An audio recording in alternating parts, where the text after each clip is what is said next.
長者高峰會。今日高峰會嘅主題係長者社區照顧服務券。我哋今日有主辦單位香港社會服務聯會行政總裁方敏新女士，香港老年學會會長梁萬福醫生。我哋亦非常之榮幸邀請到安老事務委員會主席陳章明教授，社會福利署副署長麥周淑霞女士嚟做我哋嘅主禮嘉賓，仲有其他嘅嘉賓喺台下係蒞臨參與嘅，佢哋分別係嚟自立法會勞工及福利局、安老事務委員會、社會福利署同埋社會服務機構嘅朋友，我哋一齊以熱烈嘅掌聲歡迎多位嘉賓。仲有兩個護老者團體蒞臨參與，同長者政策監察聯席嘅兩個團體一齊喺台上發言嘅，佢哋就係救世軍護老者協會代表，同埋全港認知障礙症照顧者聯盟嘅代表。歡迎你哋！我哋今日嘅主持係由聖雅各福群會退休人士義務工作協會嘅梁廣深先生擔任嘅。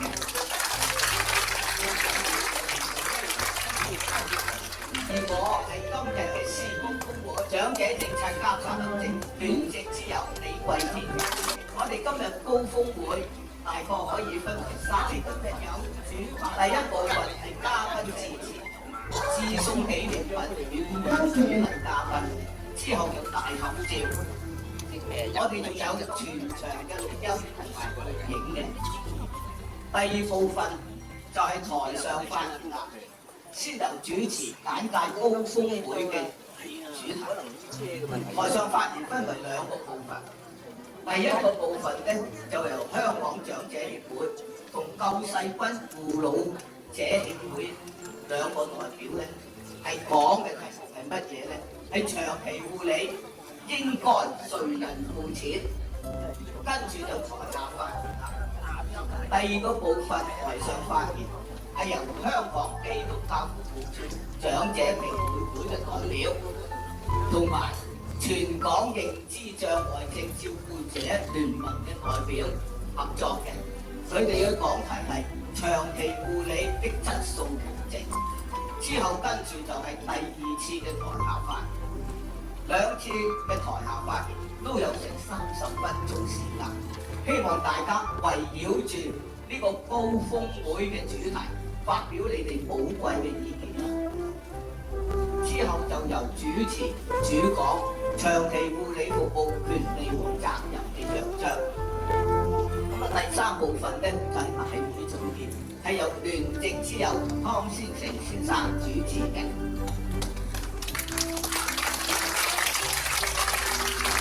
我哋今日高峰會嘅內容非常之豐富，而且係緊湊。望大家能夠掌握住呢個時間嚟到咧，可以喺原定嘅4:20就結束。多謝各位。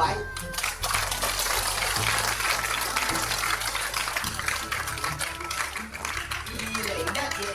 長者高峰會現在開始。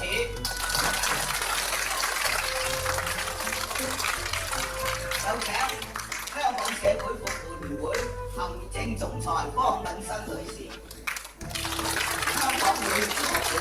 會長梁萬福醫生，陪同主禮嘉賓，開路事務委員會主席陳章明教授，社會福利處副處長麥周淑霞女士上台就座，請各位就座。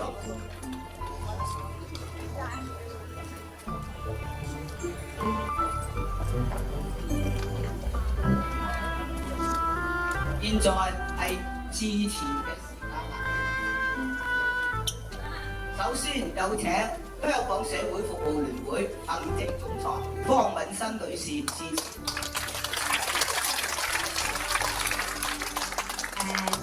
各位主禮嘉賓你好，各位哥哥姐姐你好。頭先姐姐係咪好勁？望都唔使望講好。其實長者為自己嘅生活嘅改善，為未來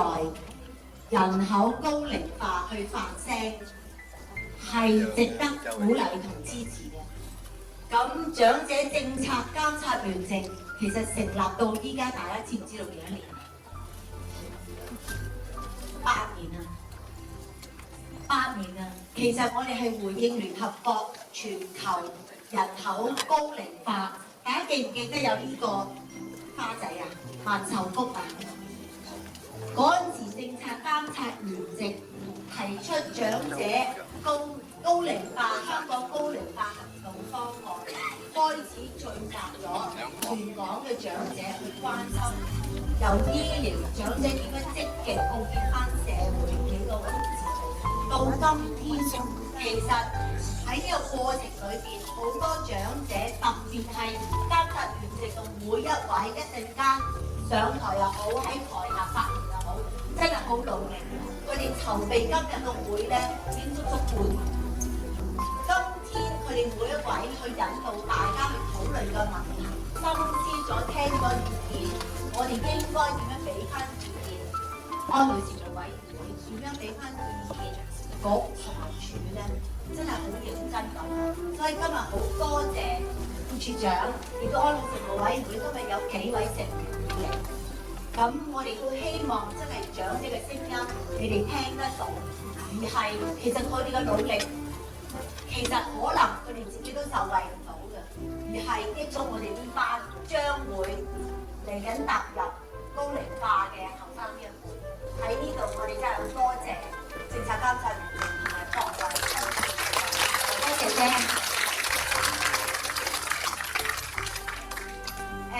喺呢度其實呢一個高峰會咧推行到今天，要多謝福哥。老年學會係由佢哋幫手策動同政策監察聯席去做嘅，社聯其實其後先至參加嘅。記得之前係講緊醫療問題，講緊點落實政府嘅理念居家安老嘅問題，到今天能夠回應局同處會未來4年講服務券嘅問題咧，我覺得呢個平台係好重要咯。今日好多謝局同埋處嚟，我哋明年我會同特首嚟。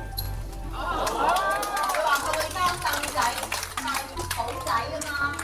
佢話要落區啊嘛，在座有成300幾個哥哥姐姐，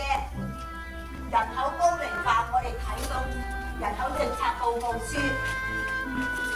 有好多引子嘅問題，都係要填落去嘅。正好嘅機會，呢一個平台可以佢同各位長者去交談、去交心，所以我哋要努力，我哋明年請特首。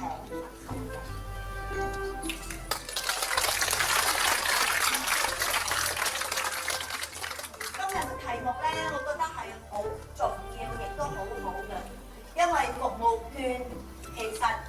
係牽涉到真係喺個社會福利服務一個新嘅突破。錢跟人走，究竟幾多錢先夠？俾咗錢係咪買券？啲服務點樣去睇個質素咧？所以今日我睇到長者監察聯席好主要咁傾呢兩個嘅核心嘅問題咧，係好重要。但係講咧，我睇到唔係淨係話攤大隻手你俾啦，你做啦。我睇到最後個環節，大家講緊係權利與責任。我睇過你哋個 PowerPoint嘅權利，我呢個逐字交錢。有咩權利，有咩責任？呢個係共同承擔，我覺得係好重要咯。咁喺呢度真係好衷心咁去多謝政策聯席嘅各位籌備嘅哥哥姐姐，亦都係好希望今日發言嘅每一位嘅哥哥姐姐嘅聲音，政府當局安老事務委員會都可以充分聽到，而係呢個對話唔係淨係聽咯，而係真係有個互動。真係喺政策改善嗰度，可以大家哥哥姐姐嘅意見都喺未來，真係我哋受惠嘅呢一批將會老化嘅即係中年人啦，係可以即係令到香港喺呢方面做得更好。多謝晒你哋今日嚟，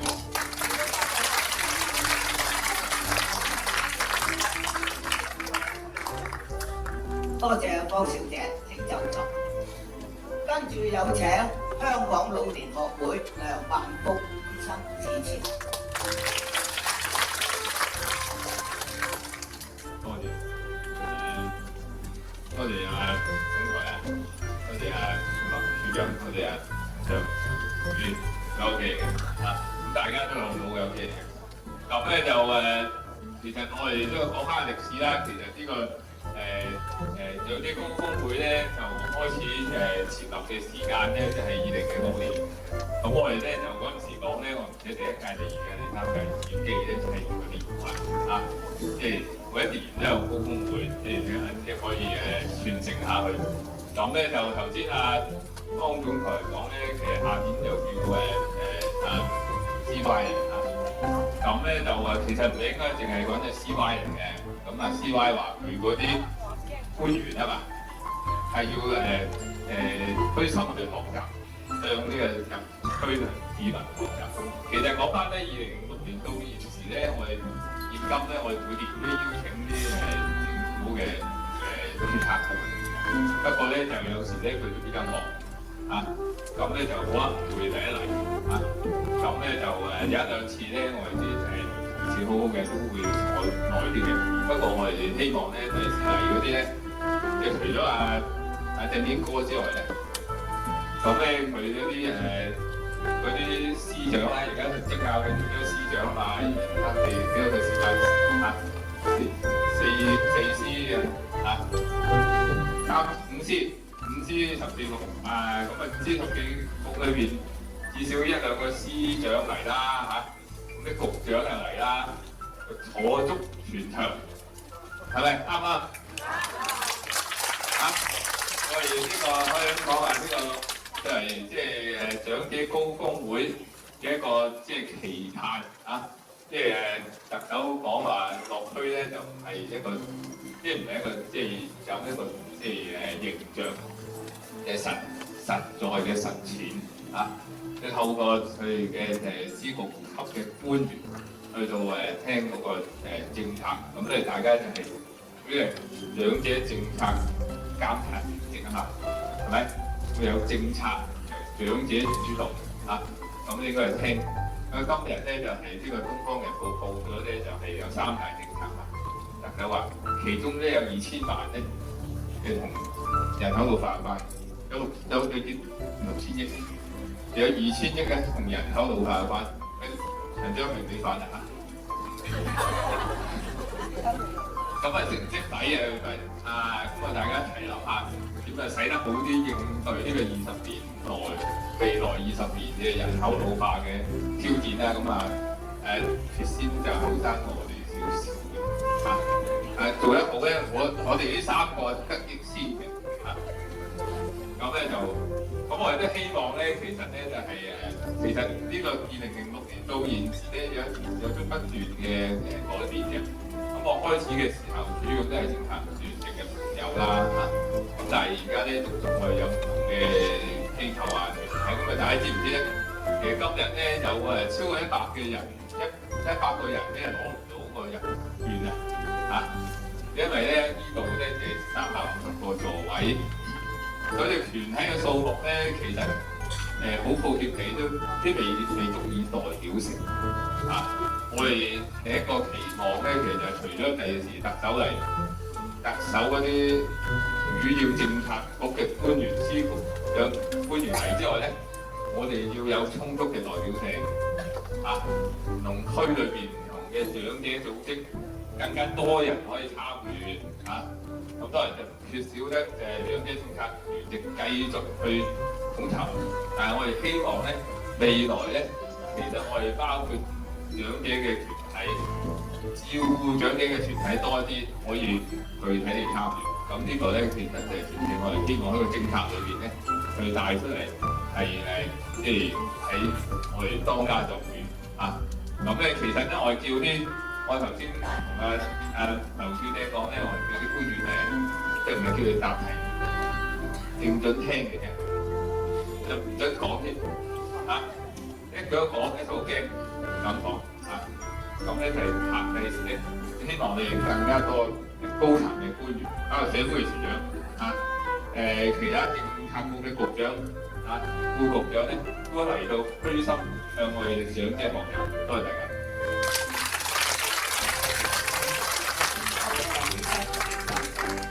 依家係嘉賓致辭嘅時間。首先係恭請安老事務委員會主席陳章明教授 BBSJB 致辭。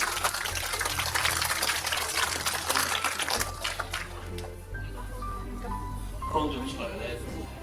我咧就雖然佢哋兩個都比較後生，但我好似俾佢哋咧就個記憶差唔多，我啲認知障礙。亦都部分咧係我同事做壞咗我，就幫我寫晒啲主要嘅今日要講嘅，所以我就記記。我一樣要學下幫寫寫下，就話啊個歌咧唔使攞專業嚟講嘢。不過今日因為嗰題好重要，裏邊有一啲嘅主要嘅數據同埋一啲嘅主要嘅政策方面嘅嘢咧，我都想準確啲嚟講俾大家，所以我都係要用呢個嘅包字嚇。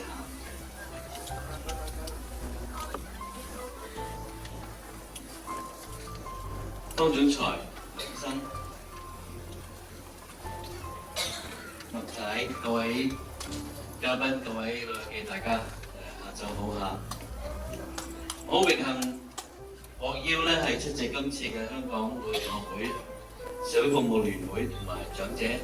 政策監察聯席主辦嘅2012年長者高峰會。今次已經唔係我第一次嚟，其實早喺梁醫生係大約應該3年之前咧就開始每一年咧都嚟參加長者高峰會議，亦都咧同我哋各位嘅長者咧係直接對話。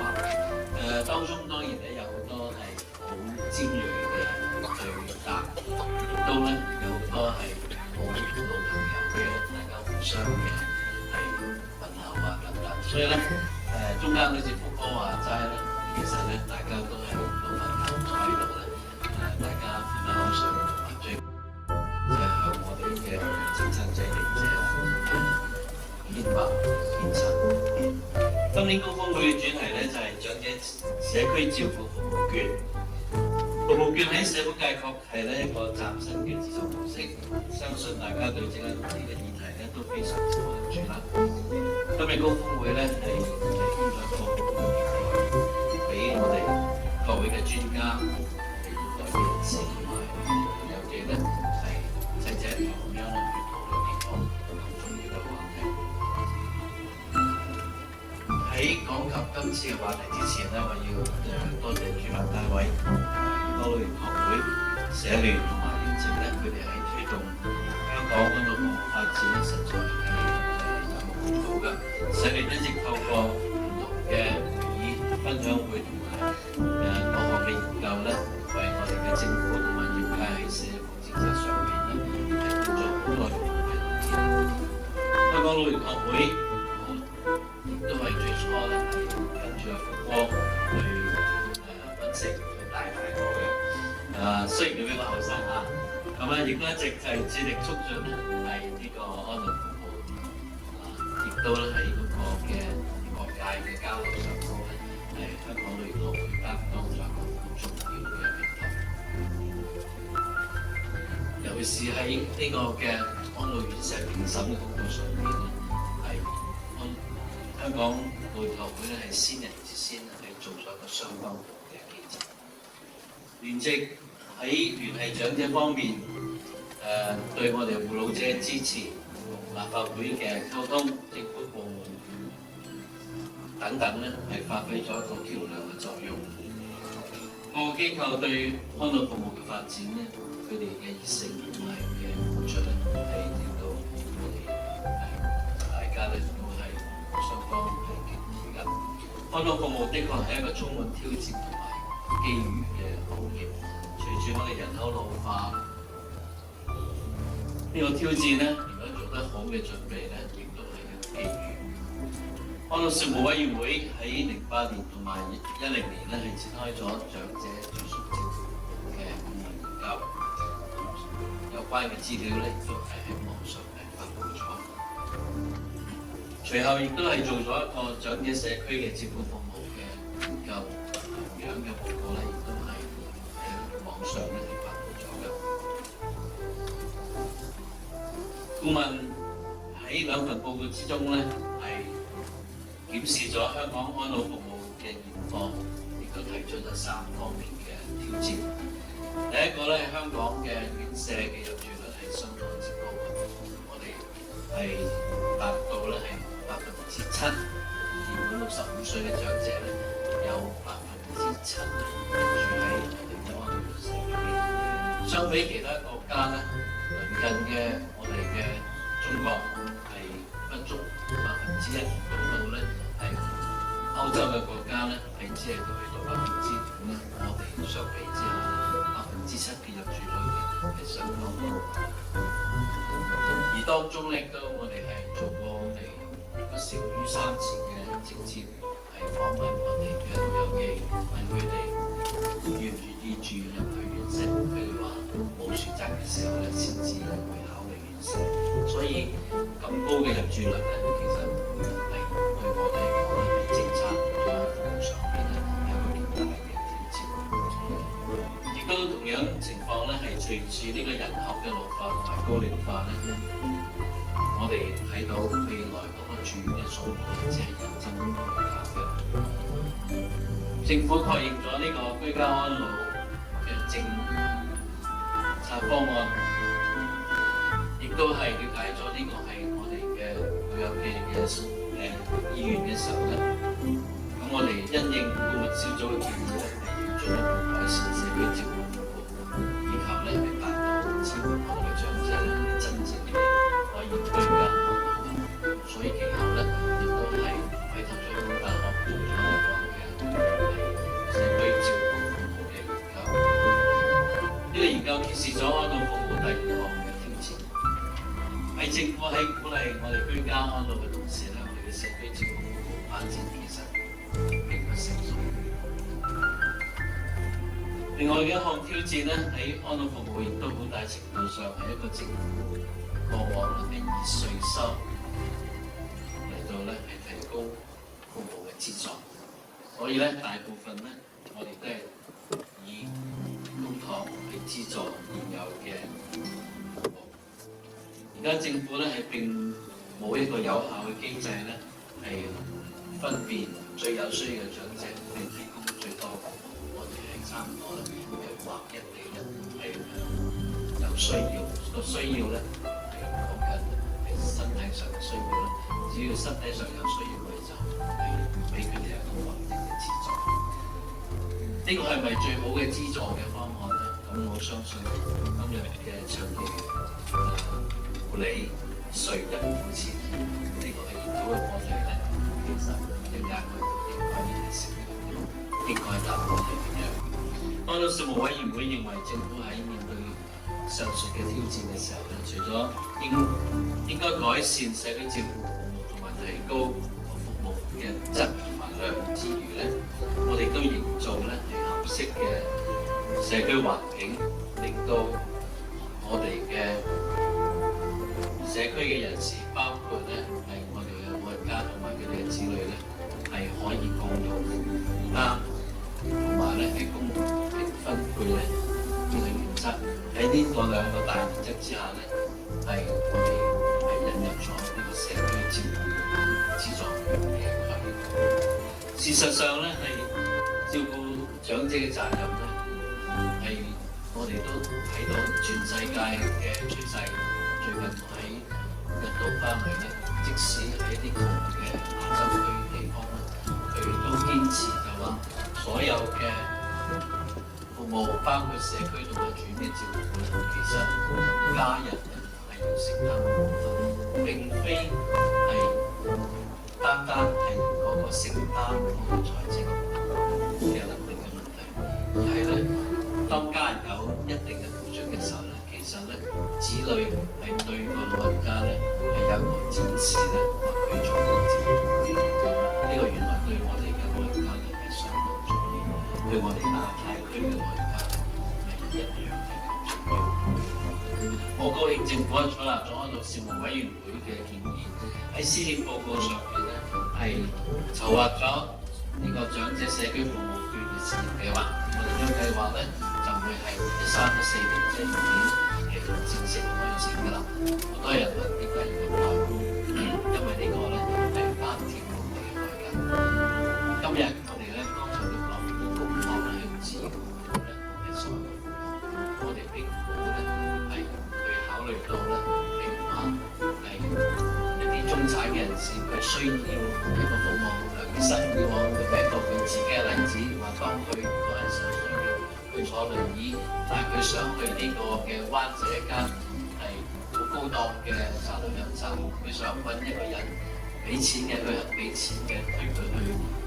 飲茶，3個字陪佢飲茶有冇？呢個服務咧目前係好難做到。點解有錢俾呢個服務咧？呢個亦都係咧目前嗰個社區照顧咧係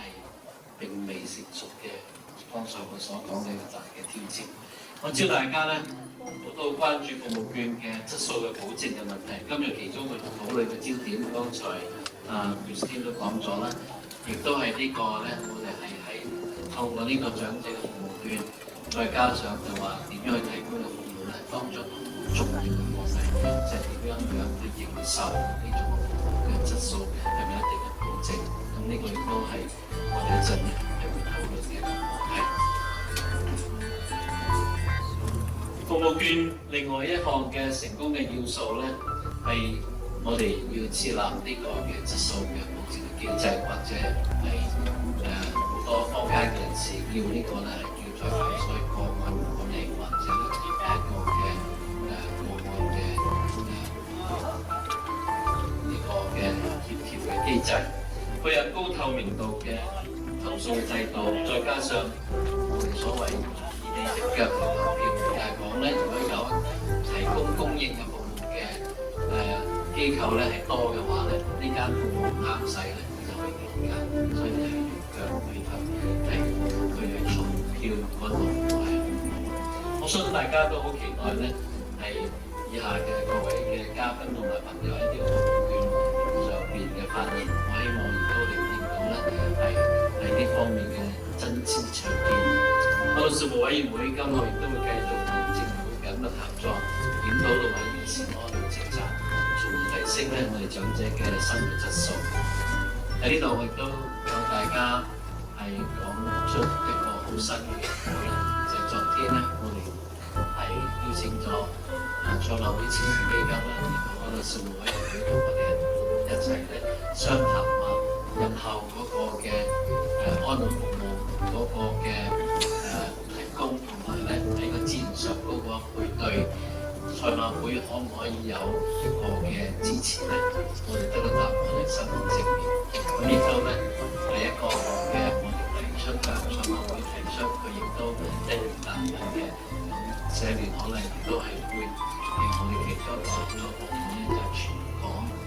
區咧，我哋將會進行一個嘅叫做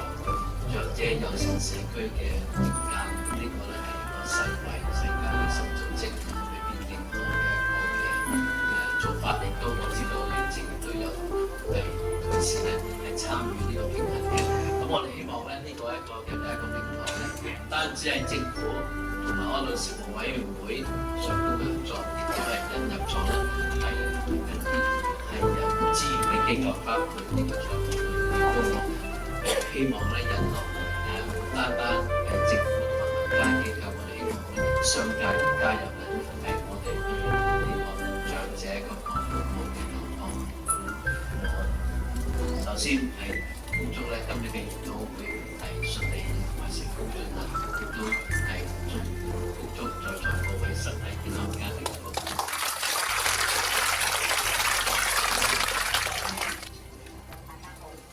首先，我好多謝大會邀請俾我今日有機會參與一個咁重要嘅活動。咁我估人口老化咧，就唔使我多講，大家都已經知道。特別最近咧，亦都嗰個人口統計調查都出咗。咁喺現在咧，我哋雖然睇落去咧，今日係一個好特別嘅例子，今日出姐姐全部都係啲哥哥姐姐。咁我哋講平時行嘅街咧，可能就唔係咁為意，原來真係個老年化靜靜地已經嚟咗啦。咁但係如果我哋再望長遠啲嘅時候咧，如果我哋去到2033年嘅時候咧，嗰個人口老化嘅情況咧，就已經係20%，即係每4個之中咧有一個就65歲以上嘅長者。我相信到嗰陣時咧，9成9坐喺呢度嘅咧，包括嗰啲比較年輕啲嘅朋友咧，已經達到呢個嘅年齡組別。如果我哋再推算多幾年嘅時候咧，就去到39年嘅時候咧，甚至去到28%。咁而家可以睇到咧，就話嗰陣時喺4個香港人之中咧，其實就有好多嘅長者。咁為年輕嘅一輩嚟講，嗰個家庭負擔要照顧呢啲長者咧，其實都係一個需要依家我哋做嘅一啲準備功夫嘅課題。咁喺安老政策方面咧，就正話謝教授呢樣講，基本上面咧，政府用嘅方法咧，就係居家安老會食照顧後援。呢個其實亦都係尊重翻長者嘅意見，因為10個長者，我哋問10個都會話俾我哋聽，如果可以嘅話咧，我都希望喺我熟悉嘅環境裏邊，喺我屋企，喺我嘅親人陪我之下咧，係度過我自己積落嘅黃金歲月。咁所以政府呢個政策咧，亦都唔係為慳錢啦，因為有啲人都話梗係啦，因為院舍服務係貴好多，呢個係事實嚟嘅。咁但係最重要嘅咧，就係我哋都尊重每個老友記嗰個姐姐你哋自己個意願。我哋希望可以就住你哋嘅意願咧，去提供我哋嗰個嘅服務。咁而喺服務提供嗰方面咧，我哋可能大家都有用緊或者亦都認識嘅，有一啲嘅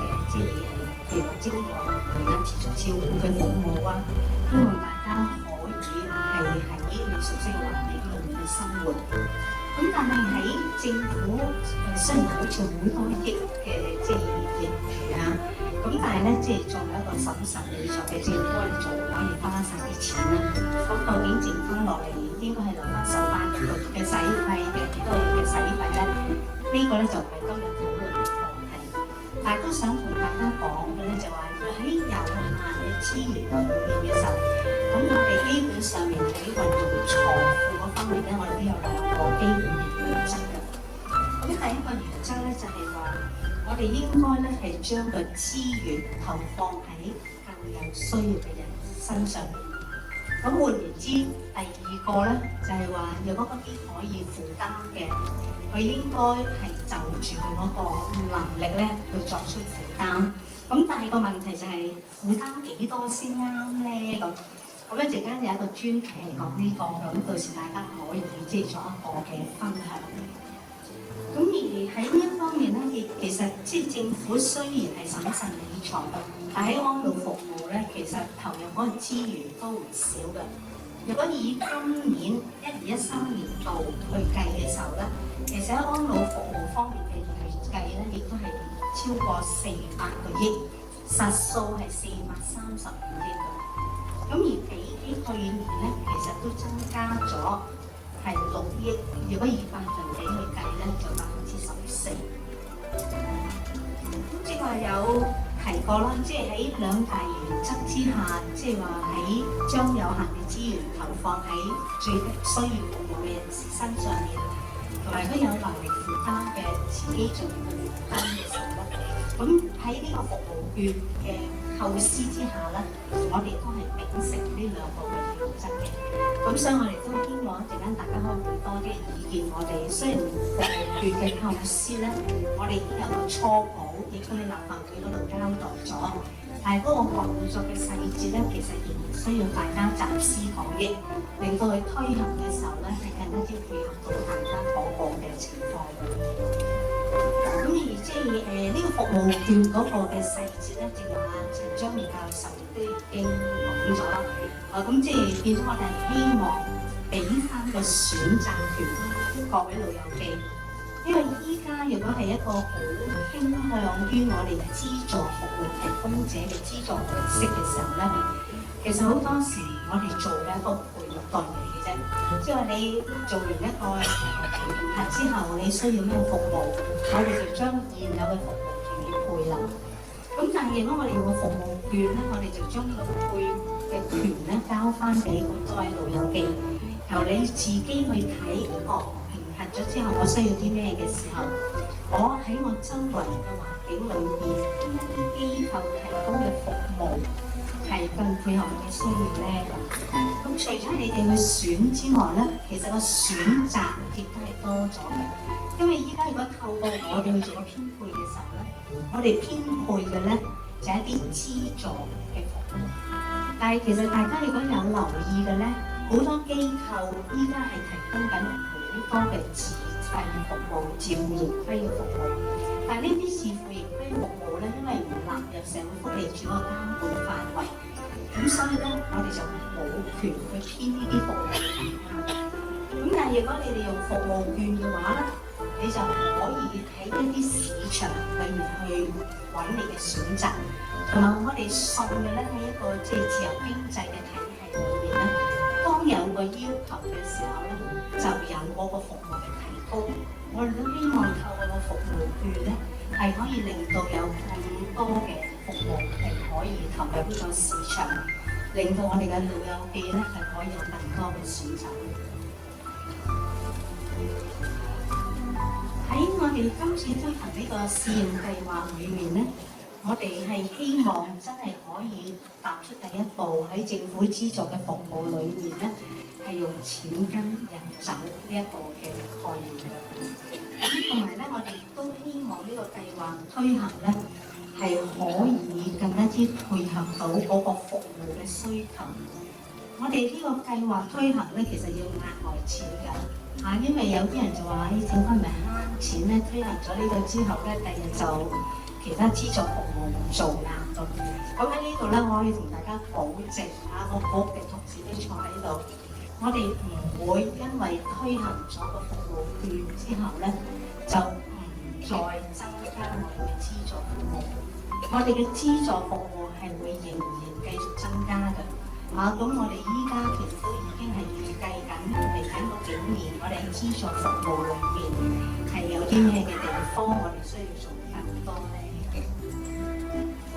因為今次我哋推呢一個服務券咧，主要係一個社區照顧嘅。咁如果大家有留意咧，其實我哋喺安老服務嗰方面咧，好大嘅資源其實擺喺院舍服務。咁所以即係喺安老服務方面，我哋雖然係好希望每一個長者都可以圓佢嘅心願，喺佢嘅屋企熟悉嘅環境裏面去度過佢黃金嘅歲月。咁但係無可避免地咧，有一啲嘅長者咧，到佢嗰個可能身體機能係有一個退化嘅某個階段嘅時候咧，佢都係需要個院舍服務。咁我自己個人咧有一樣嘢咧就幾執着。好多時咧，我哋講到院舍服務咧，好多時會用嘅咧就係冇辦法啦，即係都冇其他選擇啦咁。英文咧我哋好中意用 last resort。咁但係我我個人咧就唔係好認同呢個做法嘅。其實即係我哋可以正面啲去睇，就係話我哋選擇嘅服務係配合我哋嘅需要。其實呢個概念咧早喺80年代喺英國已經推行，就係話我哋住宿服務咧應該係一個 positive choice， 係一個正面嘅選擇。因為好多時候我哋覺得冇辦法去揀我，咁冇其他選擇就好啦，是但啦，即係冇辦法好累人啦咁嘅時候咧，其實當你接受個服務嘅時候咧，你自己嘅心態已經係好唔開心啦。咁但係如果你覺得嗰個係我自己喺咁多服務裏面揀選咗嘅，咁你自己嘅心態亦都會開心啲。你去接受個服務嘅時候咧，嗰個效益亦都會更加之好。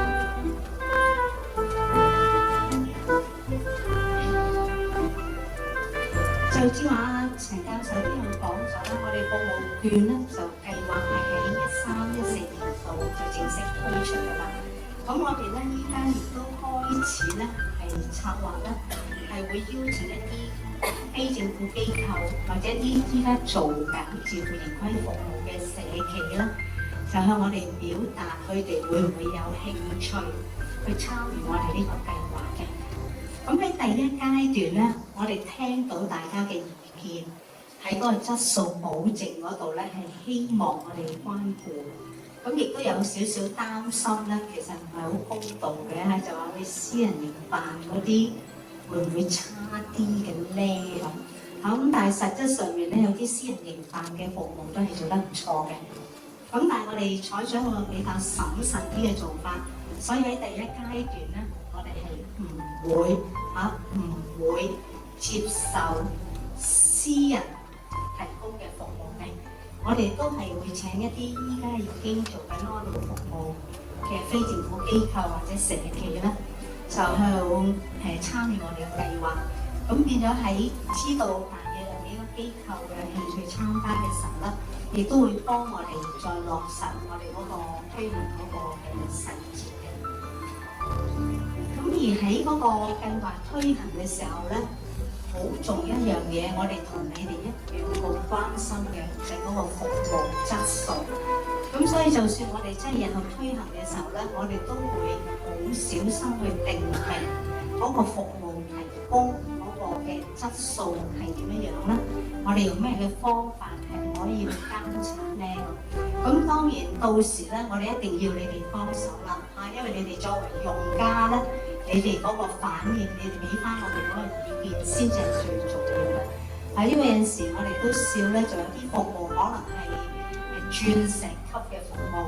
但係如果唔啱個用家嘅時候咧，都係冇意思嘅。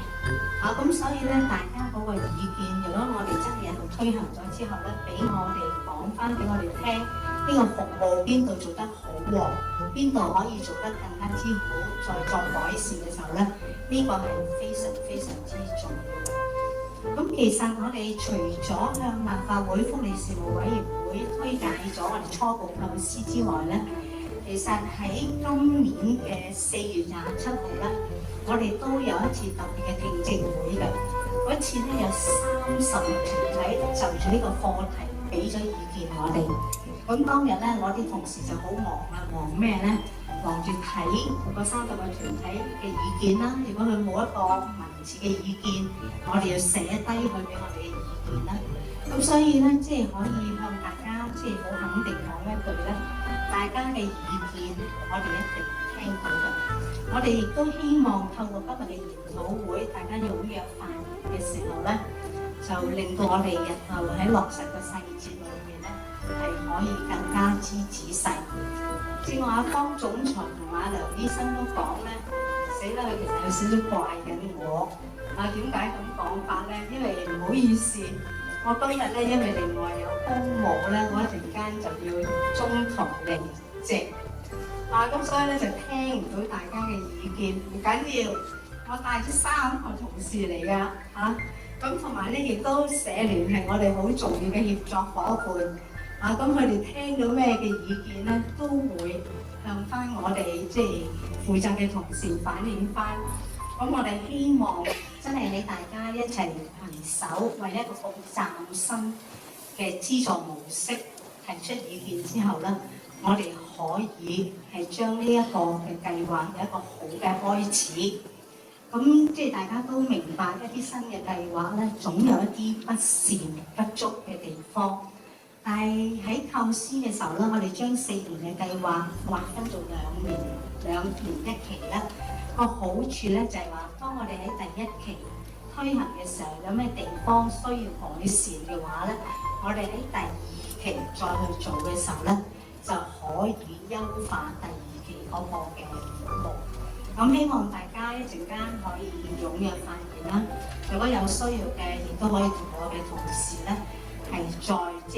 接聯繫嘅。如果唔介意嘅咧，請阿聽企起身俾啲同事認下，俾啲朋友認下。咁我哋當服務券嘅咧，要揾住阿陳德義先生，佢係我哋去收風接信息嘅天使嚟㗎啦。好，喺呢度咧，亦都祝今日個大會係可以順利舉行，達到佢原有嘅目的。亦都祝在座咁多位嘅朋友身心社靈康泰，多謝。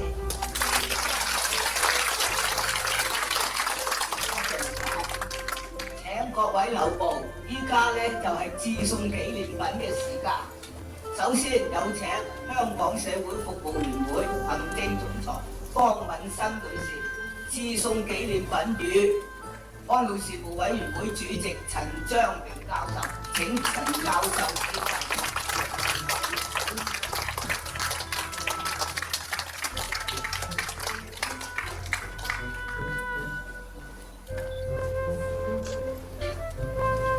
多謝晒。跟住有請老年學會梁萬福醫生致送紀念品予社會福利局周淑霞女士，請接受。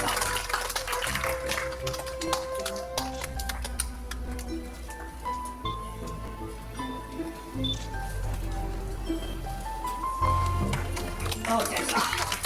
依家跟住係大合照嘅時間，有請長者政策監察聯席各個團體嘅代表上場拍攝大合照啊！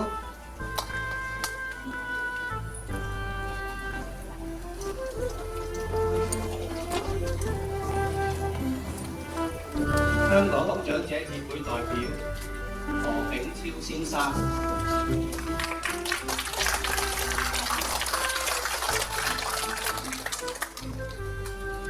較世斌護老者協會代表陳北全女士。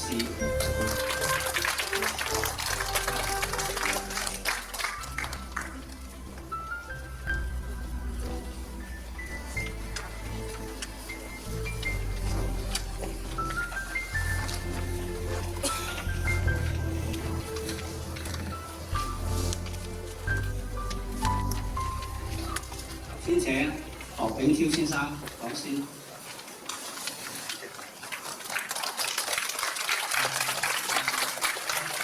多謝大家。我係講嗰個長期護理應該邊個俾錢咧？第一，我哋聯席咧係贊成政府同埋市民咧係共同負擔個責任嘅，但係咧政府咧必須要咧顧及到大部分市民長遠可以負擔嘅能力。將來咧嗰個資助嘅模式必須要咧必須要保障貧窮嘅長者長期嘅護理嘅服務嘅需要。我哋點樣先至可以知道佢嘅成本係點樣樣咧？同埋政府咧嘅資助服務上嘅承擔嘅程度係幾多？點樣係乜嘢咧？係叫做基本政府資助服務嘅內容個質素。究竟係點樣先至可以係計算嗰個服務嘅成本咧？第一，確定個專業，清晰地計算佢嘅方法。第二就提高有關嘅計算原則嘅透明度。第三就係確定咧嗰個資助嘅模式未能夠照顧唔同嘅長者嘅需要，成本咧係必須要咧按住長者嘅唔同嘅氣質嘅程度同埋個護理嘅計劃嚟計算。第四咧就係政策需要咧列出唔同嘅成本同埋收費嘅內容。聯席咧亦都係建議共同付款嘅比率，目前咧係最好咧就係唔好列得太高，由原則嘅由而家嘅10%至到20%至到50%嗰個比率咧，我哋咧係希望能夠咧增設翻有5%，同埋咧因為佢咧30%咧就去到50%。所以我哋咧係提議喺中間咧加翻個40%落去，以可以咧係照顧到不同嘅唔同嘅經濟狀況嘅長者。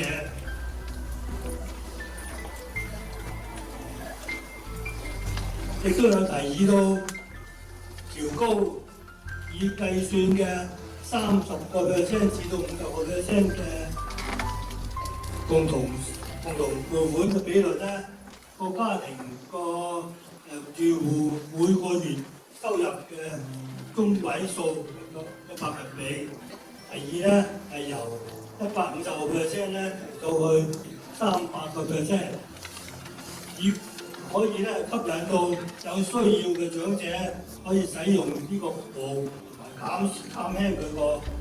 家庭嘅負擔。呢個表我哋咧係加多咗兩項上去嘅，咁佢加多咗5%。點解要加多5%咧？就係有啲人咧係窮嘅長者啊，未能夠咧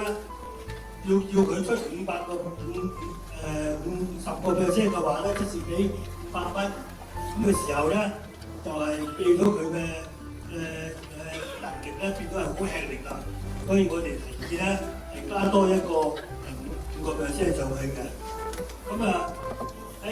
40%、30%同50% 中間咧，亦都係加翻個40%喺度，以等到咧嗰個評估嗰方面咧係有令到嗰啲長者咧係有一個機會咧。唔需要由30咧一跳到50，咁佢個負擔咧變咗係由150蚊咧一轉咗去1500蚊咧，一轉咗去2500蚊，咁我哋希望能夠咧係加多一個俾2000蚊嘅。咁啊，另外咧就係嗰個個人入息嗰方面，我哋咧亦都係由85%咧係加到佢係300%嘅，即係例如咧2人嘅家庭裏邊，即是話咧一個長者或者一個仔女咁嘅時候咧，佢個入息就會係俾5%佢嘅時候咧，佢嗰個能力咧比較好啲啦，因為咧只係嗰個中位數啦，就係7500蚊。一個月嘅佢個入息，咁個變咗係咧，俾250蚊出嚟咧，比較咧係容易啲啊，咁樣。咁喺呢個40%嗰度咧，應該咧係85%嘅。咁我哋個2人嘅住戶嗰度咧，就係佢個中位數咧，就係由26000至到41000。咁嘅時候咧，咁佢係俾2000蚊咧，就比較上咧係容易俾啲。最後，我哋諮詢大家嘅意見同埋交流咧，意見嘅交流咧，第一，政府咧係要提高收費嘅計算方法，應該要透明度，能夠使到長者咧知道自己嘅付款嘅內容。第二，長者嘅資助係唔係應該要對佢嘅體弱嘅程度嚟計算，以反映到實際上嘅個案付款，唔會話咧俾得太多或者俾得太少啦。第三咧就係長者咧對於長者嘅衣食住行基本嘅長期護理照顧服務需要係乜嘢咧？第四就係長者如果係需要額外更好嘅服務嘅話咧，係唔係可以係自由去市場度選擇咧？呢個咧就希望大家咧提供意見。多謝各位。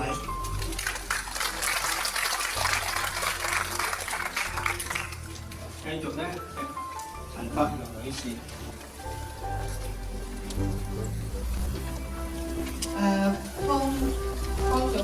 方總裁、梁醫生、陳教授同埋咁多位社會福利署嘅官員，你哋好。大家哥哥姐姐大家好嚇，我係救世軍護老者協會業界嘅主席陳柏全。咁本會咧就係響2003年嘅1月11日咧正式誕生，目的咧就係為一班要照顧家中長者嘅人士，即使係護老者啦，就提供一個平台去表達自己對護老政策同埋服務嘅意見，使到有關政府嘅部門同埋更多嘅社會人士咧，都能夠關注護老者嘅需要，同埋認同護老者嘅社會功能。就住長期護理議題上邊咧，我哋認為個人同埋家庭咧，固然有責任盡力去作出承擔，但係政府響政策同埋資源上邊嘅配合咧，都係必須嘅。我哋對長者社區照顧服務券試計劃咧，就有一個訴求。救世軍護老者服務咧，響2010年10月咧就進行咗護老者福利政策意向表達嘅調查。有調查裏邊咧，有86%嘅受訪護老者咧都贊成政府咧為符合條件嘅長者資助長期護理部分嘅開支。就以選購合適嘅社區支援服務，改善長者嘅護理質素。近月嚟，政府推出嘅長者社區照顧服務券咧，性質上咧就近似本會曾經提出嘅居家護老津貼。因此，我哋原則上係支持呢個計劃，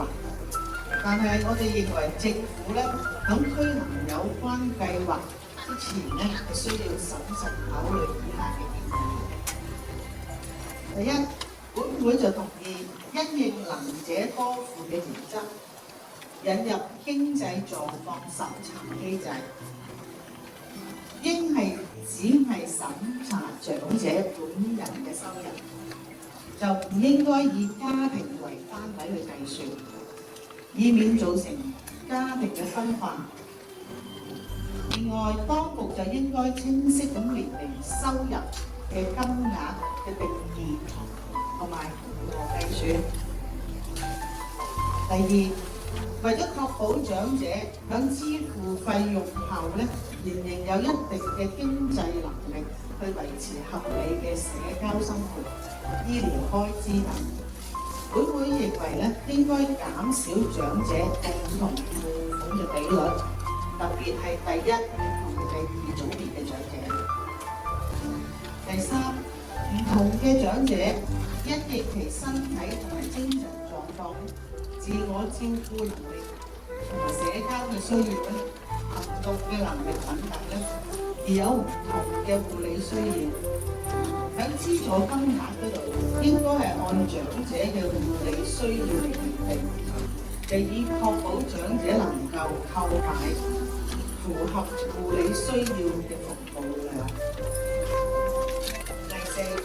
就要設立監察機制同埋投訴渠道，就確立巡查機制，對違規嘅營運團體或者係公司咧，就要切實執行處分。第五，喺試驗階段咧，經濟狀況審查同埋收費咧，應該係每年檢討，設上訴同埋重檢嘅機制。第六，審批同埋領取方式咧，就必須係要精簡，就以便長者同埋護老者申請。第七，而家社區照顧服務仍然出現供不應求嘅情況，除咗服務券之外咧，政府應該繼續投放資源，改善現有嘅社區照顧同埋住宿服務。本會認為必須要為長者人口增長訂立長遠嘅策略，建議政府咧增加對社區照顧服務機構嘅資助額，又以增聘人手、加強專業嘅培訓、增加服務嘅彈性同埋服務嘅時間。另外，就應該加快物色合適嘅空置土地，以增加社區照顧服務嘅工作空間同埋服務名額。本會期望能夠將現時嘅社區同埋住宿照顧嘅輪候時間咧，就縮短1半，即是社區照顧服務輪候多於半年，住宿照顧服務輪候就唔多於18個月。除咗服務券之外咧，我哋認為政府亦都應該為護老者提供更多嘅支援。護老者係長者長期護理系統中不可或缺嘅重要一環。試想想，如果冇一班護老者為長者提供全天候嘅照顧同埋關懷，有好多護老者甚至係放棄咗本嘅工作，長時間無償咁樣全職照顧長者，政府需要投放幾多資源先至能夠換翻同等嘅服務價值呢？我哋建議政府仿效英國同埋澳洲等外國嘅經驗，就設立護老者津貼，為護老者提供支援。參考救世軍護老者服務，喺護老者福利政策嘅調查見到咧，本會建議政府向每週照顧有需要護理嘅長者嘅時間係28小時以上嘅護老者咧，就發放每月2000蚊嘅護老津貼。喺另一方面，我哋建議政府咧就推出稅務嘅優惠，就俾聘用護老者嘅企業或者係僱主，就鼓勵僱主為肩負護老責任嘅員工提供支援嘅措施，例如係提供兼職嘅工作啦，或者係實施彈性上落班工作時間，就讓護老者既能送體弱長者去覆診，或者係到日間護理中心託管嘅時候，又能夠繼續保持工作，同時亦都可以提供護老者假期，以便護老者需要處理長者嘅緊急事務嘅時候咧，可以申請。我哋認為政府咧應該設立更完善嘅全民退休保障，考慮改革現時嘅稅制，並應研究引入長期護理保險，或者係為自願購買醫療保險嘅人士咧提供更多嘅稅務優惠，以鼓勵市民預早為自己同埋家人嘅長期護理咧作出準備。總結本會嘅立場咧，我哋認為喺個人責任同埋能者自負嘅原則以外咧，政府亦有責任喺資源同埋社會政策上面作出配合，以確保有需要嘅服務長者唔會因為經濟問題得到所需嘅長期護理服務。以上係本會嘅意見，多謝各位。你哋大家有冇對於呢個共同付款嘅比例嗰度有啲咩意見先？政府實施嗰度咧就分5個階段嘅，我哋但係呢度我哋嘅長者嘅提議咧就分7個分7個階段，即係分細節咗啲嘅。咁你哋仲有冇啲其他意見認為都仲要有修改嘅？或者可以提出意見嘅，請講明各位。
左邊都未有。我有個問題想問咧，就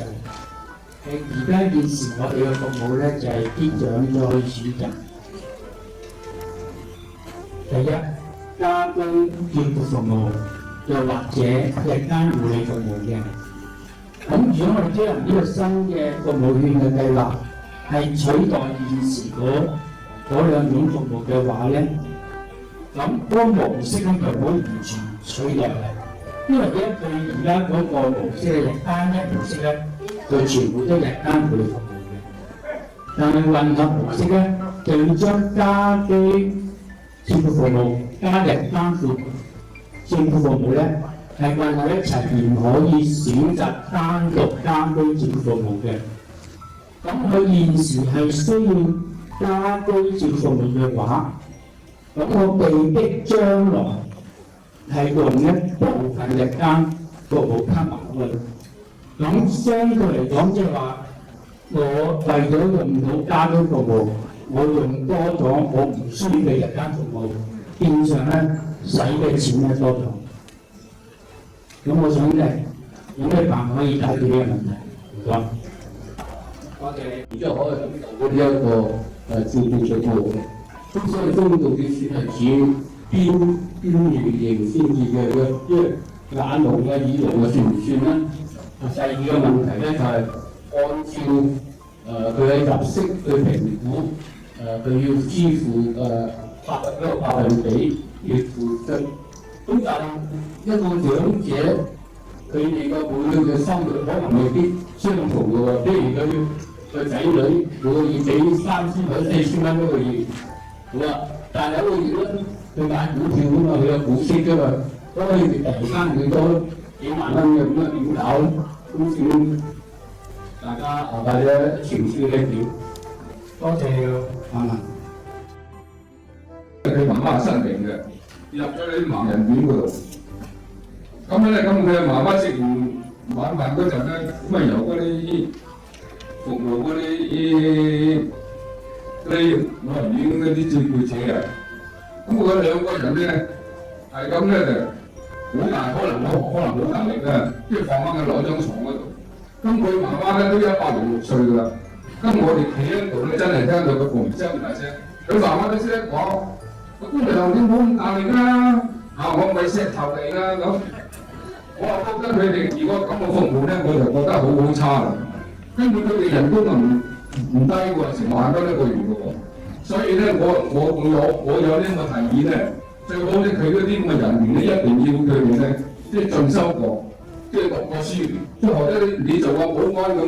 佢落嚟咁下你咧要攞牌啦，啊！所以我希望佢哋咧一定要佢哋走去進修讀書，合格啦，咁你有陰證啦，咁你哋先有資格上。同時我希望政府咧，我唔知佢係咪有資助俾佢㗎嚇，希望咧多啲內突擊檢查佢哋，因為佢哋平時嘅服務佢哋要。我意見咧就係咁啦。多謝大家服務質素嘅。對唔住啊，睇唔到。咁咧，因為咧佢喺初期咧，喺初期嗰度咧，佢咧就係、比較咧係活躍啲嘅，一時咧就係好即係好正常咁樣嘅，一時咧就係咧比較即係好差咁樣嘅情況下咧，咁如果評估咧，咁如果喺評估嗰方面咧即係嗰啲評估員咧係講3件事咁樣咧，佢就可以咧好順利咁答到你嘅。咁但係咧，醫生咧係證明咗佢有呢個症狀嘅。咁如果係咧按評估咁咧，我諗佢咧都係攞唔到嗰個係嗰個服務券嘅。咁所以咧，即係咧對於呢方面咧，我就即係講下咧。就希望咧社會福利署咧重視呢個症狀嗰個病患者，咁咧佢咧係特殊啲嘅，希望咧即係俾佢個服務咧係得到咯。多謝各位。長者服務券係有冇年齡嘅限制嘅咧？第二，如果未輪到嗰個服務，咁樣又可唔可以使用咧？可唔可以使用呢個資助券嘅使用服務咧？第三，照顧者因為照顧患者嘅額外開支，咁會唔會有得津貼咧？同埋呢個使用券咧，係可唔可以幫到佢咧？喺諮詢期間，呢個嘅諮詢期係去到幾時咧？我想知道呢一個嘅諮詢文件喺邊度可以攞得到咧？唔該晒。好多謝，因為你呢個問題亦都係好唔晒嘅，譬如我用嘅1500蚊，咁我啲錢係點樣咧？有冇得累積？下個月我再用咧，或者係我一路都唔用，係咪我1年裏邊可以儲埋晒佢一次過用得唔得咧？咁有冇可能咁樣做咧？咁如果我俾唔起嗰500蚊，咁政府係咪全數資助我咧？我想知道呢啲問題嘅。問嘅都係個人嘅問題嘅啫，因為呢而家目前有成2萬多長者輪候緊嗰個服務嘅。先幾年咧，由我講嘅有18000幾人輪候嘅，3年內有6000幾人走咗。而家有咗呢個計劃，係咪可以安置呢2萬幾嘅輪候者咧？我問都係呢幾人嘅多謝。有啊嘛，因為我而家呢個老人，努力對化症咧，但係針對長者咁啊呢個症狀就唔係話針對所有嘅人㗎嘛。因為我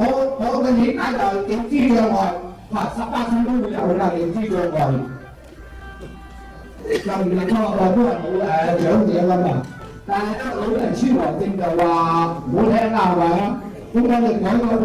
長者腦力退化症，咁個名啊叫最好聽啦嘛嚇。阿邊個？香港人咧係咪做嘢咁慢咧？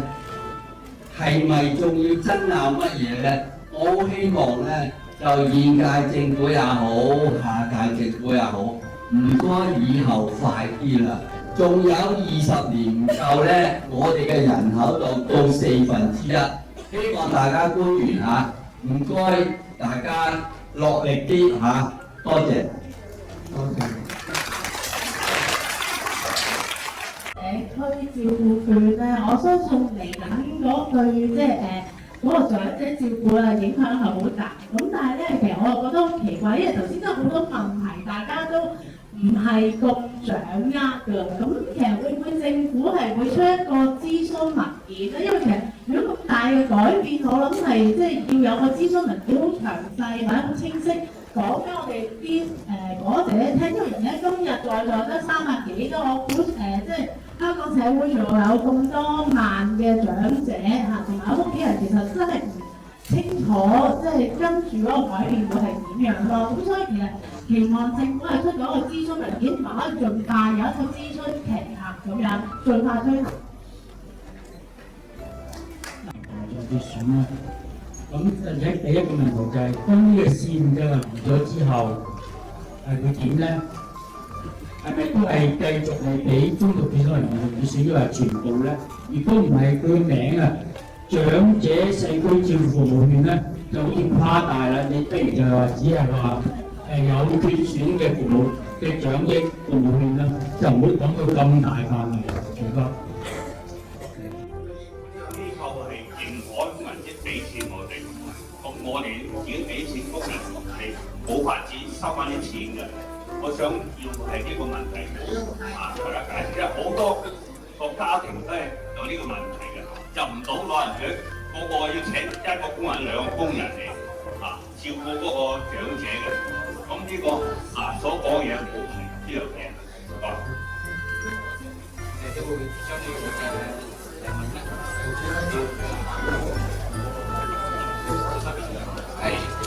就我希望大會澄清翻咧，照我所理解咧，而家呢個中度缺損咧，有資格嘅人咧，全港9，我喺一啲場合係聽過，我唔記得係2000個，因為4000個，應該係2000位嘅。咁其實咧，我希望大會咧澄清翻，唔係話每一個家庭或者每一個即係貧窮啊或者缺損啊都有資格嘅。咁呢個中度缺損咧，其實咧就等緊即係入政府老人院嗰班，同埋需要日間照顧嗰班，就唔好俾大家誤會係話我有少少跛啊，我又可以去攞。而家係好少人合資格嘅啫。俾上邊樓上先唔該下，樓上。或者我想問一問咧，頭先有位醫病人都講過咧，就係話嗰個個案經理啊，即係話會有個個案經理咧，咁嗰個個案經理咧，究竟係政府請佢啊，定係佢自己私人去考牌咧？係佢有咩資格，佢可以做到呢個個案經理？咁如果你話政府而家就話頭嗰2年試驗咧，就係非牟利機構提供服務啊。咁第二日咧係後嗰2年咧，就係有引入咧係私營嘅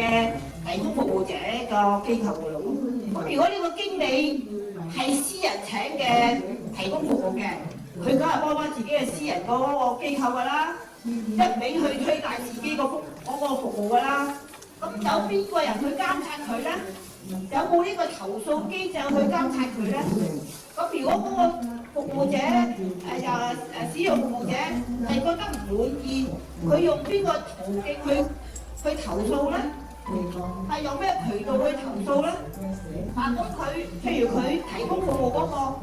係同埋一個係經理嘅話咧，咁我覺得佢係會有私相授受呢個詞出現咯。仲有一位添嘛？我哋上先啦，唔好意思，仲有一位。除咗服務券之外咧，我哋認為政府可能我都想發表下，我覺得今次政府發表呢個長者社區照顧服務，對我哋嘅長者嘅收費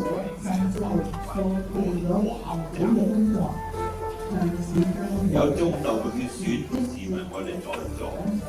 有邊個係想有中度嘅血選？咁樣所得益嘅咧，就係一小部分。我覺得呢個政府推行呢個計劃咧，我覺得我私人嘅意見咧，覺得意義都唔係好足。我聽嚟聽去都係身體有缺陷乜嘢行動唔方便甚至都仲話要入息審查。咁點樣能夠照顧得到我哋廣大嘅長者？你好似就算你係合條件批准你有5000蚊，都要自己負責翻500蚊。咁既然間你係關顧啲長者啦，何必又要俾5000蚊？你自己又要負責10%？所以我覺得呢個咁嘅計劃咧，意義嚟講唔係好足，因為少部分嘅長者得益，唔係關顧咗我哋所有嘅退休之後嘅長者。我就覺得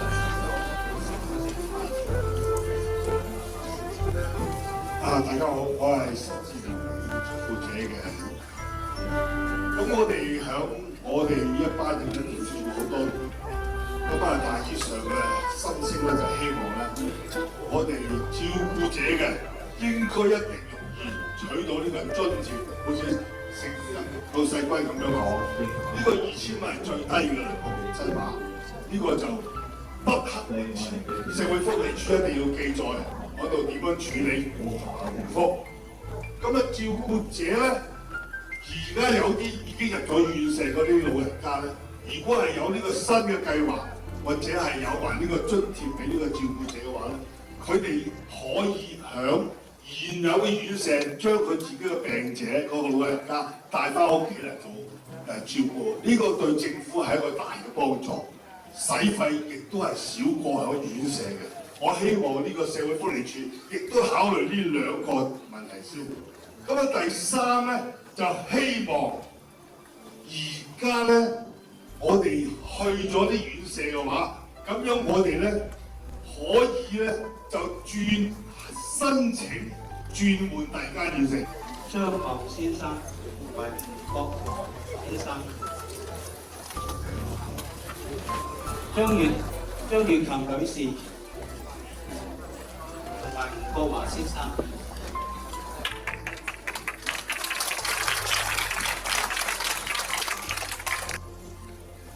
女士，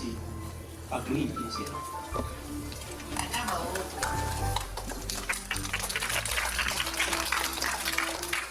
對於長期護理質素嘅保證咧，聯席就分為4個範疇同大家分享嘅，亦都希望各位喺稍後嘅時間咧，俾啲回應同埋意見我哋。第一咧，參與照顧同埋服務嘅制定。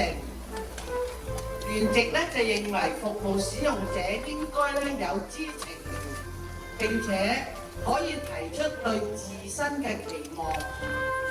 一起參與釐定最合適嘅服務計劃。同時，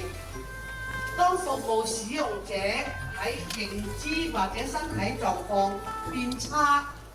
甚至到唔能夠處理自己嘅照顧服務計劃嘅時候呢，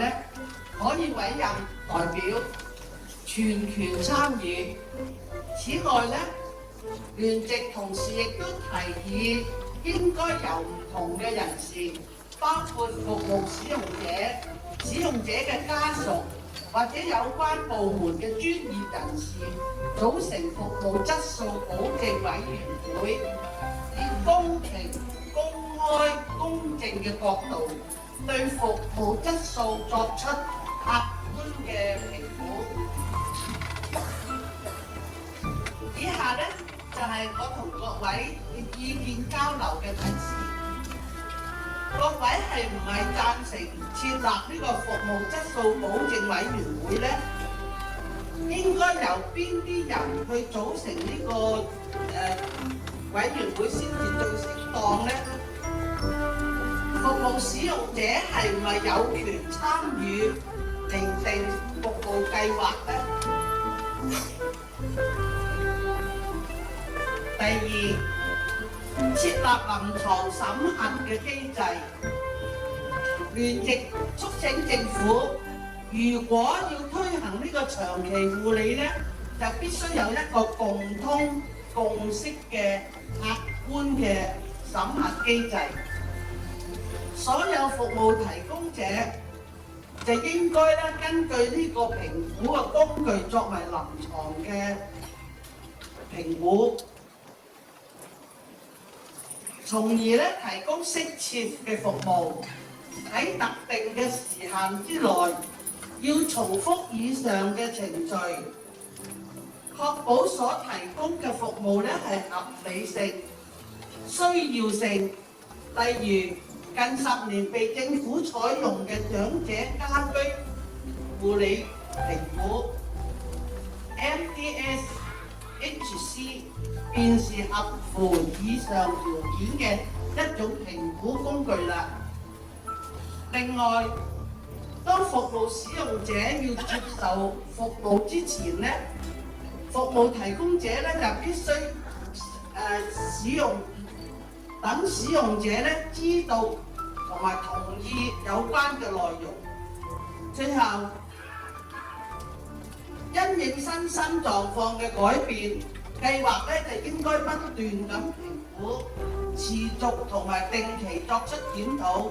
然後修訂，再配合合適嘅服務。同大家意見交流嘅提示咧，就係我哋認為應該點樣用評估工具才算係合適同埋客觀呢？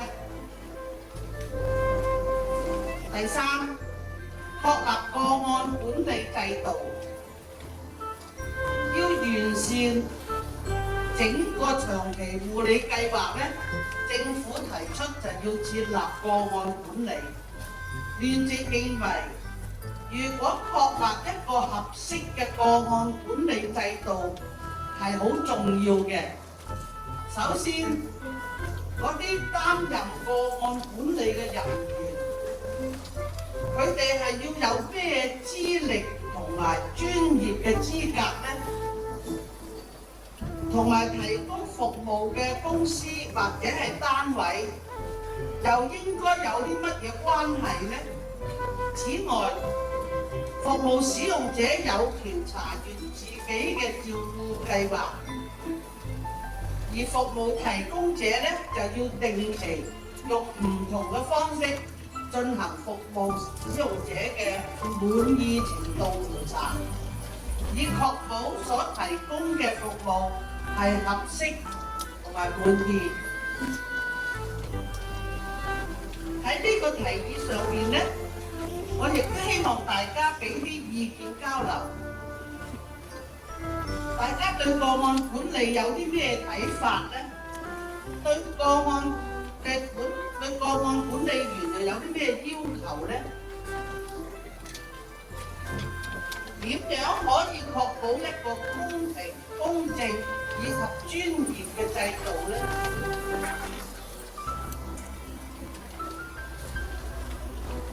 第四，完善意見同埋投訴嘅機制。聯席認為要有一個質素保證、清晰咁申訴方法同埋表達意見嘅渠道係唔可以缺少嘅，而且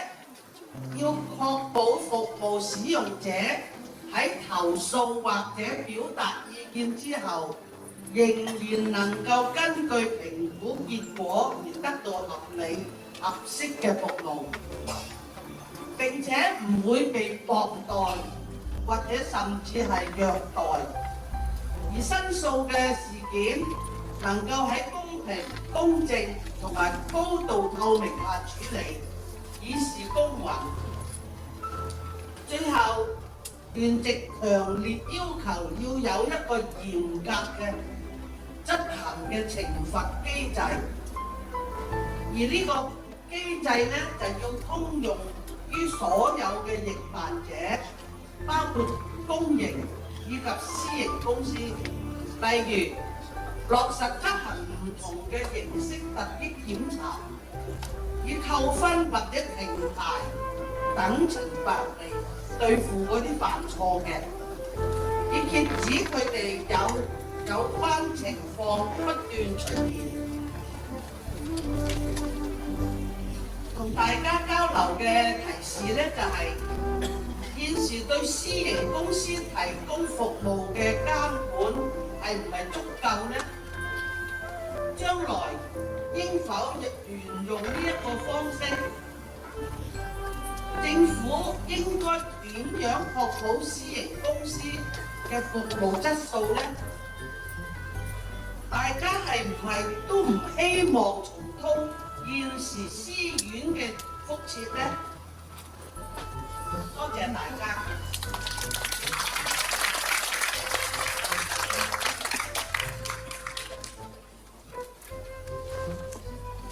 而家請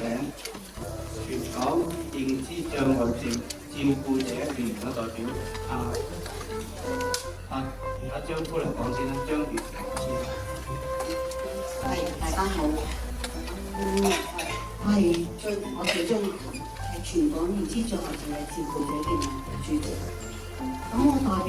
聯盟咧就住認知障礙症，亦即係失智症嘅患者嘅需要，回應長者嘅社會照顧嘅目標。家屬聯盟係一個關注認知障礙症嘅患者對自發性嘅家屬所組織嘅，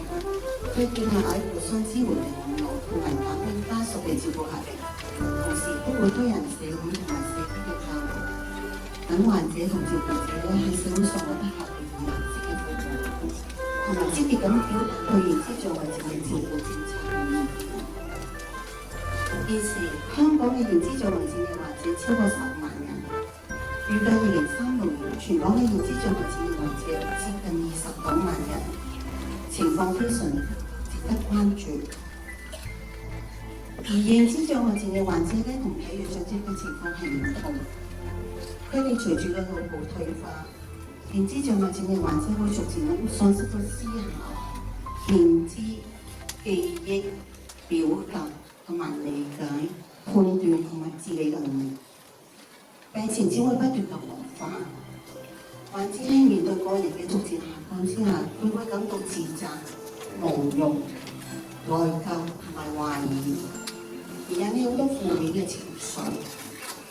會大吵大鬧，嚴重嘅會出現咗幻覺同埋幻聽。晚期嘅患者仲會完全咁喪失咗自我照顧嘅能力，需要24小時嘅貼身照顧。對家屬而言，照顧認知障礙症嘅患者往往都比長期嘅病患壓力大。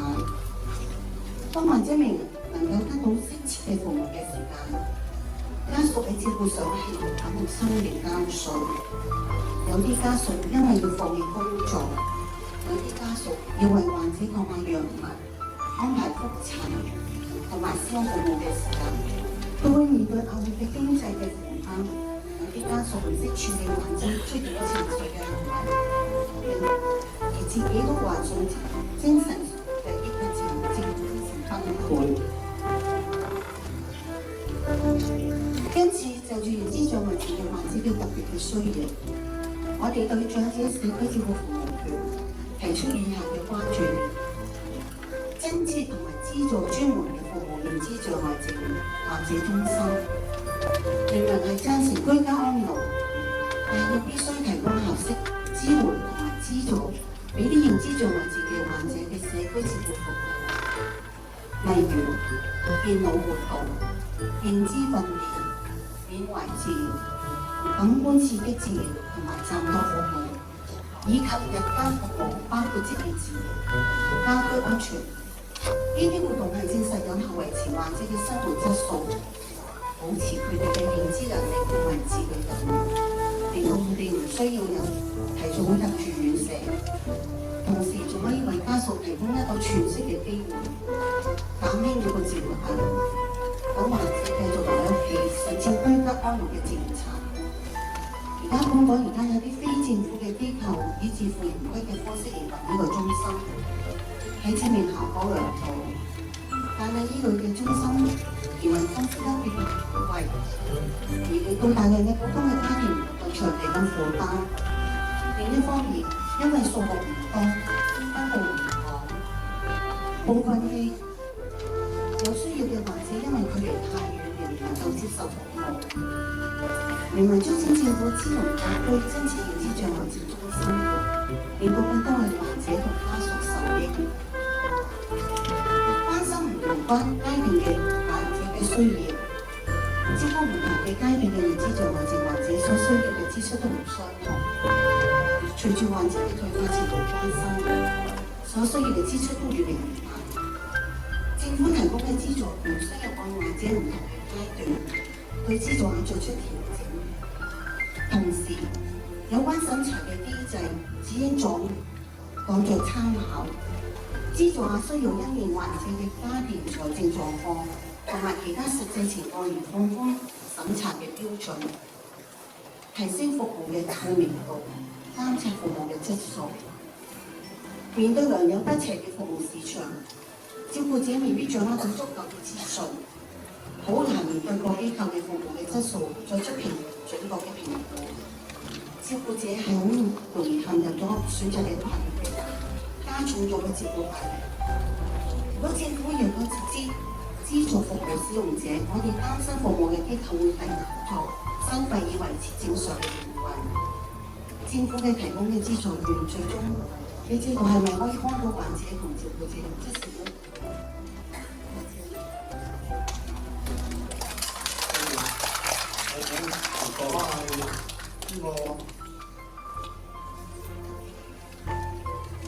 呢個失智症全港失智症照顧者嘅概事唔高，就提供專業訓練同嘅發展啦。目前嗰啲醫護人員啦，同埋前線照顧嘅人員啦，對認知障礙症嘅認識係好有限。咁面對患者時，難以理解同適應佢哋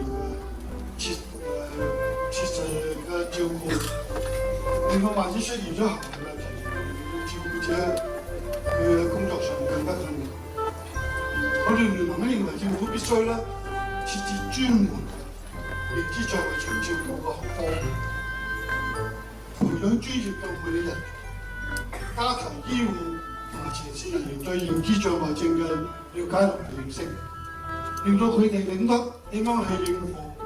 患者相處同埋提供有效服務。另外咧，亦都要為前線嘅護理人員咧提供專門嘅訓練課程，使到認知障礙症患者同埋家屬受益。我哋聯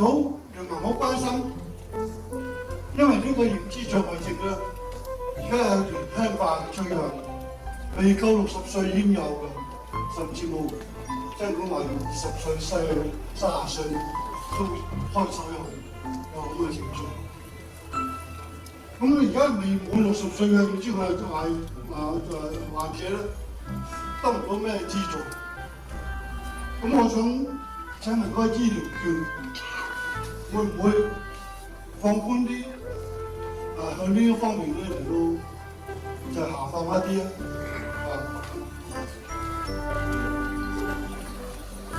由於失智症患者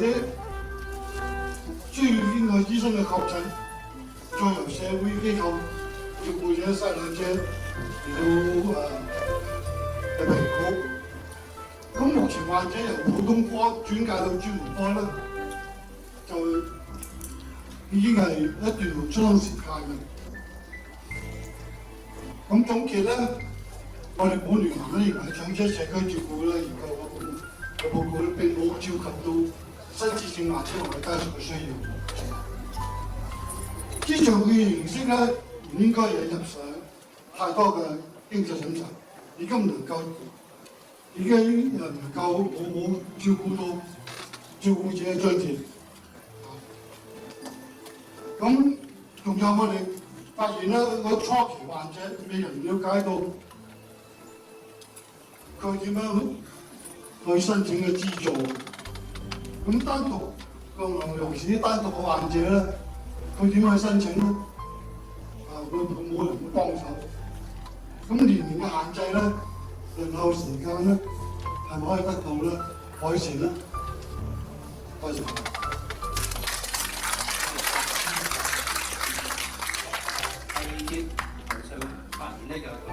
加油到第二節台下國民議場。個資訊係咪流通咧？同埋長者個資訊成本係咪可以咁容易知道有啲咩資訊去揾到自己想要嘅服務咧？如果唔係嘅時候，喺而家咁嘅情況，其實可能最應該係講建議嗰個案經理去。可能去幫佢哋或者去幫佢哋建議一啲嘅服務啊，俾佢哋去揀個服務啦。咁但係個問題就係呢一個個案經理應該係由政府去資助去開啊，定還是係另外一個獨立嘅機構去做啊？定還是係而家原本嗰間機構嗰個勾得或者註冊嗰個社工去幫佢揀咧咁樣？如果係都係原本嗰間機構去幫佢去做選擇，幫佢揀嘅時候，咁點樣可以去適宜我會唔會個社工真係去咁我最熟自己機構，咁我梗係揀翻自己機構服務俾你㗎啦，會唔會有呢個疑惑咧咁樣？食個社工咁樣講，呢個2000蚊係最低嘅嚟講真話，呢個就不刻言辭。社會福利署一定要記載喺度點樣處理同埋回覆。咁照顧者咧，如果有啲已經入咗院舍嗰啲老人家咧，如果係有呢個新嘅計劃，或者係有埋呢個津貼俾呢個照顧者嘅話咧，佢哋可以響現有嘅院舍將佢自己嘅病者嗰個老人家帶翻屋企嚟到照顧，呢個對政府係一個大嘅幫助。使費亦都係少過喺院舍嘅。我希望呢個社會福利署亦都考慮呢兩個問題先。咁第三咧，就希望而家咧，我哋去咗啲院舍嘅話，咁樣我哋咧可以咧就申請轉換第二間院舍，因為初嗰陣時候咧唔理邊度啦，就算係天涯嗰個都去咗㗎。咁去到嗰陣時咧，有啲真係而家瞓10年、20-30年未死嘅，咁咧我真係20-30年好凄涼，去到院㗎。咁希望咧社會福利署考慮呢個，真係引入可以咧就調轉個問題。咁希望咧就呢幾樣嘢咧，聖雅各同埋呢個救世軍嘅嗰個即係計劃嘅話，同埋嗰啲俾出嚟嘅意見咧係相當好嘅。社會福利署希望嘅考慮下，同埋今日有個官員喺度嘅話咧，睇下真係包括津貼同埋呢個轉院舍嘅呢兩樣嘢，會唔會考慮？可以嘅就答覆翻俾我哋嘅長者嘅什麼協會咁樣。好啦，多謝你啦，真係。嗱，我希望真係收到呢啲信息，唔好咁樣聽完算數。而且佢哋都係單身嘅長者好多，咁佢哋咧需要呢個長期護理服務咧，應該為數不少。咁因此咧，我認為政府呢個服務券共同付款呢個水平呢個計劃咧，係唔應該係好適用嘅。咁我自己個人提議咧，應該呢個水平付款嘅共同付款呢個辦法咧，應該要考慮下，照顧下呢啲正式，咁樣就可以照顧到啲貧窮嘅長者。係有冇年齡嘅限制嘅咧？第二，如果未輪到嗰個服務，咁樣又可唔可以使用咧？可唔可以使用呢個資助券嘅使用服務咧？第三，照顧者因為照顧患者嘅額外開支，咁會唔會有得津貼咧？同埋呢個使用券咧，係可唔可以幫到佢咧？喺諮詢期間，呢個嘅諮詢期係去到幾時咧？我想知道呢一個嘅諮詢文件喺邊度可以攞得到咧？都好嘅，社會福利署希望佢考慮下，同埋今日有個官員喺度嘅話咧，睇下真係包括津貼同埋呢個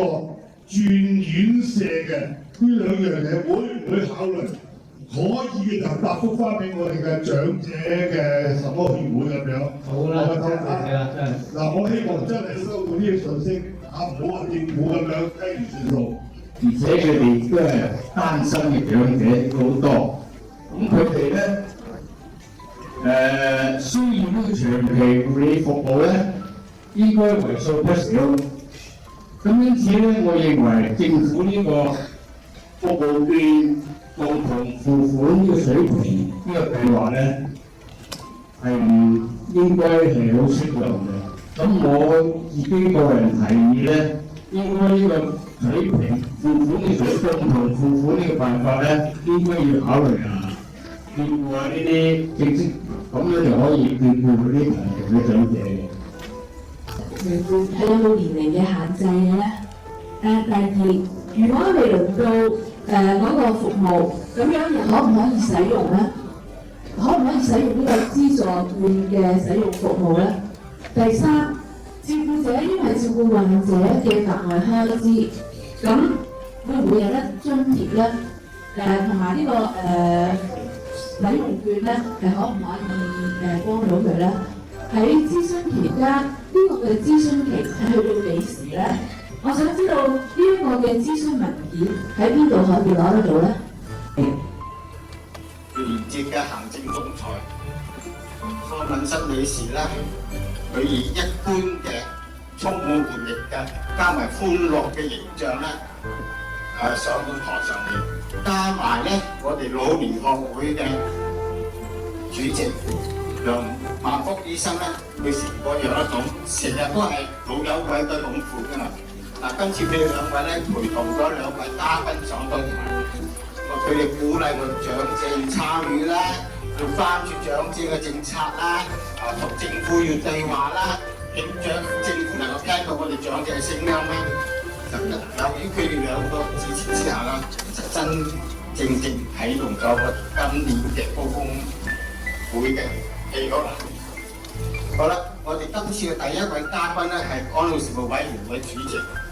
陳章明教授。陳章明教授咧，就因為嗰個計劃咧係佢哋提出嚟㗎嘛，所以咧佢呢次咧都係真係做足功課啦。佢話咧，佢提到話今次嘅題目好重要啦，所以咧佢要為咗啲服務券咧喺政策方面嘅數據方面咧要加以説明。咁佢講到咧就係安老事務委員會咧有咗2份嘅顧問嘅研究報告，提出咧香港嘅院舍嘅人住率係相當高，再加上咧人口老化啦，就話政府都注意到長者居家安老嘅而就為咗加強嘅居家服務咧，所以咧就有2大原則咧，就嚟定咗我哋嘅呢次嘅服務券嘅計劃出嚟嘅。但係要為咗呢服務券成功咧，最緊要咧都話已經知道咗，你服務嘅質素咧一定有法保障，嗰度咧得唔到成功嘅。佢有提到有個好消息，馬會講完咗之後咧，馬會嘅反應都相當正面嘅，覺得呢個。而家佢嗰啲政策咧，我唔講啦嚇。咁好啦，講到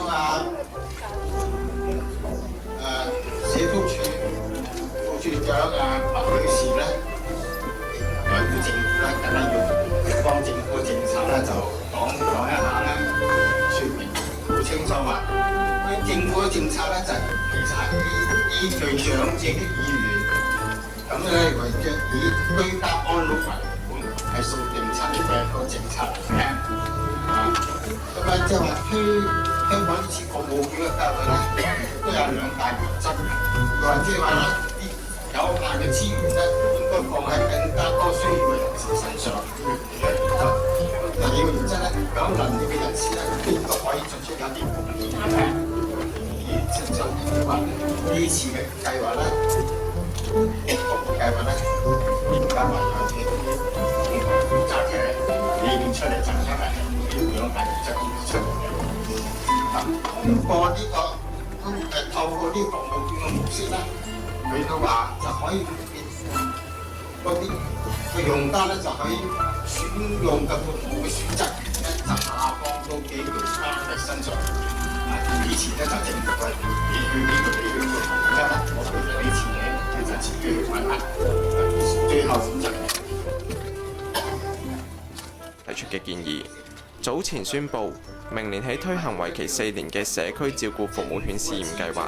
喺計劃嘅首階段，社署會對長者服務申請人進行安老服務統一評估及經濟狀況審查，從而定出長者需要共同付款嘅金額，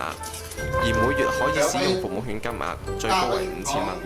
多個關注長者政策嘅團體喺上個星期三舉行嘅長者高峰會，收集長者對服務券嘅意見，有300多人出席。參與長者對計劃有乜照顧者因為照顧患者嘅額外開支，咁會唔會有得津貼呢？認可已經俾錢我哋，咁我哋已經俾錢工人，係冇法子收翻啲錢嘅。長者政策監察一直就要求，計劃嘅共同付款比率應該喺10%至50%級別之上，再增設5%同40%兩個級別，以照顧不同經濟情況嘅長者。同時調高家庭住戶每月入息中位數嘅百分比，令更多市民可以負擔得起。咁你話照顧咗唔同經濟環境或者經濟情況嘅長者，以吸引有數。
樂。